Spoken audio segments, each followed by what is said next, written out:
Backstage Hex Fight Series 27, Melbourne Pavilion in Melbourne. Post-fight, we are back in the change room after an amazing event. We're just about to chat to head promoter Jacob Watts, who's just having a chat with Shane Parker, and he's going to come over and talk about the show. Very, very impressed. Jacob, mate, thanks for coming in. Perfect timing. What an outstanding show. Final one in the pavilion because you're going to the festival grounds. You can now officially say that. Yeah, breaking news here on Mitch Tinley's Australian MMA. We're going to a new venue. I'm super excited. You know, Festival Hall is one of the hubs of combat sports in Australia. We're the first combat sports show there in over a decade, so it's a monumental step in the growth of X. Now, mate, it was an absolutely outstanding show. Some quick finishes, some dominating finishes, some fights of the nights, perhaps fights of the year. Like, what was your favourite moment? Man, I think Harry Webb. I called it as my fight of the night, but he is so good. He's special, eh? I can just tell he is ready for the UFC. He's 2-0. He's 2-0, but he's ready for the UFC. He's so clean. He just Khan Huzmek is no joke. He's an animal, and he put in so much work. And Harry just walked him down, picked him off, finished him brutally, talked a bit of shit. He's got everything. Harry Webb is the package, not the human highlight reel. He's the package now. He is, especially when he had to weigh in as well, butt naked. There was a bit of controversy there, but what was up with that with the weigh-ins?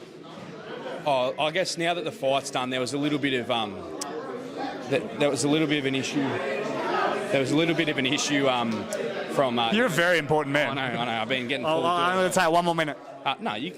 You're important to me. So there was a little bit of a thing where it was like, you know, if Khan doesn't make weight, we won't fight. And then Khan made weight. Harry missed by 50 grams, but in the end it didn't matter. Harry made the weight, and Harry went out there and did what Harry does, and he finished another opponent. Now, mate, just how incredible was the Abdullah Biata Semka Kembo fight? I mean, how were you scoring it? Yeah, I had it 2-2 going into the into the fifth. So it's been a big night. It's been a long night. Yeah. I've been smoking ciggies out the back with Randall. And vapes. I had it 2-2 going into the fifth, and I feel like Abdullah started taking over from the third onwards. I feel like Sam really...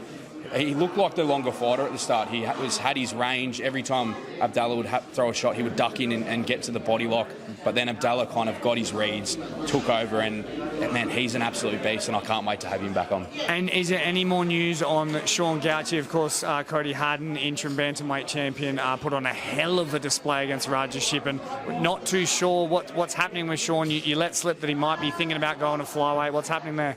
Yeah, I had a chat with Sean this afternoon at the show, and he's probably going to be going down to flyweight to challenge maybe for a belt there or see what he can do at flyweight. But if he doesn't go down to flyweight, it's Cody Haddon and Sean Gauci in November.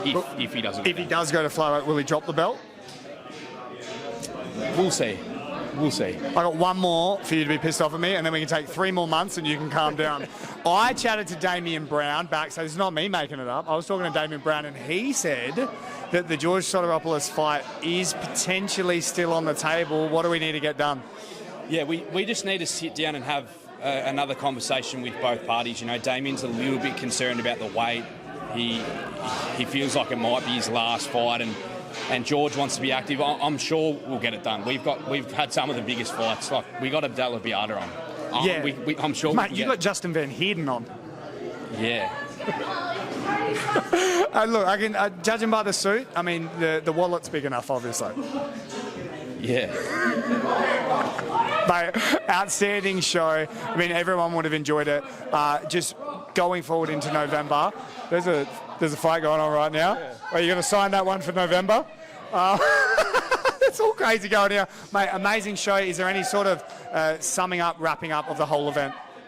I guess just a massive thank you to every fan, every fighter, every coach, every media person who's ever supported Hex. You know, we wouldn't be in this position without those people, and for us to be able to go to Festival Hall and take these big steps and just change the game of MMA in Australia like we have, we couldn't do it without everyone that's involved. To all the people that I work with, to the fighters, the coaches, to everyone, we couldn't do this without you. So just a massive thank you goes out to everyone. Are you the #1 show in Australia? Quite clearly. Thanks, mate.